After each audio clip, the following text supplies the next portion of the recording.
Play క్షణ ఆనంద వీక్షణం. Telugu serials కు సంబంధించిన అప్డేట్స్ ఎప్పటికప్పుడు మీ వరకు రావడానికి తెలుగు ఫ్లేమ్ ఛానల్ ని సబ్స్క్రైబ్ చేసి పక్కనే ఉన్న బెల్ ఐకాన్ ని యాక్టివేట్ చేయండి. త్రినయని సీరియల్ జీ తెలుగులో రాత్రి 8:30 ప్రేక్షకులని విశేషంగా ఆకట్టుకుంటోంది. ఈ సీరియల్లో ప్రస్తుతం తిలోత్తమకి గండం ఉందని ఆమె సర్పదీవికి వెళ్లాలని చెప్తారు. ఈ నేపథ్యంలో తిలోత్తమ ఒక చేత గాయత్రిని ఒక చేత ఉలూచిని పట్టుకొని బయలుదేరుతుంది. అలా ఆమె వెళ్లిపోవడాన్ని చూపిస్తారు.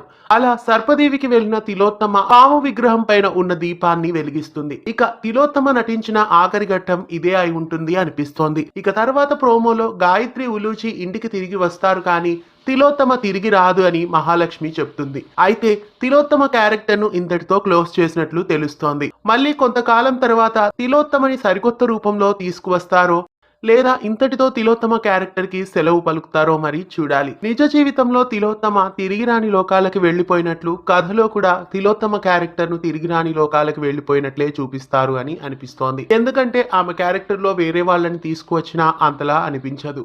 తిలోత్తమ క్యారెక్టర్ ఎప్పటికీ అలాగే ఉండాలంటే ఆమె క్యారెక్టర్ ని ఎండ్ చేస్తేనే బాగుంటుంది అనిపిస్తోంది. తిలోత్తమ క్యారెక్టర్ ని ఎండ్ చేస్తే బాగుంటుందా, లేదా మళ్ళీ కొత్త వ్యక్తిని తీసుకువచ్చి తిలోత్తమ క్యారెక్టర్ ని ప్రవేశపెడితే బాగుంటుందా? మీరేమనుకుంటున్నారు? కామెంట్స్ లో తెలియజేయండి.